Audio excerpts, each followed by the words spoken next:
গীতা পাঠের ৫ নম্বর অধ্যায়ের কর্মসন্ন্যাস যোগের ১৩ নম্বর শ্লোক। হরে কৃষ্ণ।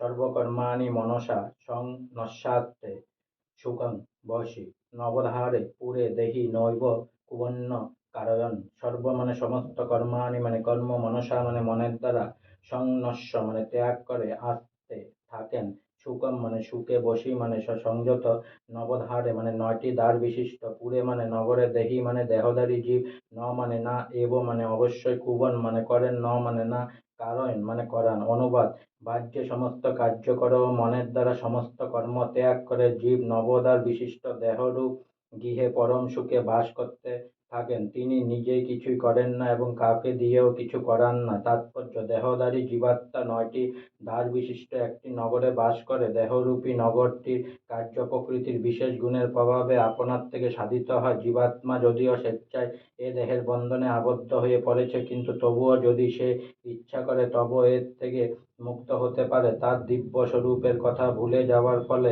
সে তার জড় দেহটিকে তার স্বরূপ বলে মনে করে, নানা রকম দুঃখ কষ্ট ভোগ করে। কৃষ্ণ ভাবনামৃতের প্রভাবে তার যথার্থ স্বরূপকে পুনরুজ্জীবিত করার ফলে সে তার দেহবন্ধন থেকে মুক্ত হতে পারে। জীব যখন কৃষ্ণ ভক্তে পরিণত হয় তখন তার দেহগত সমস্ত কর্ম থেকে সে মুক্ত হয়। সে ধরনের নিয়ন্ত্রিত জীবন যাপন করে। যখন তার মনোবৃত্তির পরিবর্তন হয় তখন সে মহানন্দে এই নবদ্বার বিশিষ্ট নগরীতে বাস করে। এই ৯টি দ্বার বিশিষ্ট নগরীর বর্ণনা করে বলা হয়েছে: নবদ্বারে পুরে দেহি হংস লেহায়ত বহি বশী সর্বস্ব লোকস্য সাবরস্য চরস্য চ। পরমেশ্বর ভগবান যিনি জীবাত্মার দেহের বাস করছেন, তিনি হচ্ছেন বিশ্ব চলাচলের অধীশ্বর।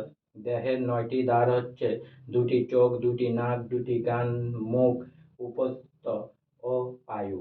বদ্ধ অবস্থায় জীব তার দেহকে তার স্বরূপ বলে পরিচয় দেয়, কিন্তু যখন সে তার অন্তরে অধিষ্ঠিত পরমাত্মার সঙ্গে তার পরিচয় খুঁজে পায় তখন দেহে থাকলেও সে পরমাত্মার মতোই মুক্ত হয়।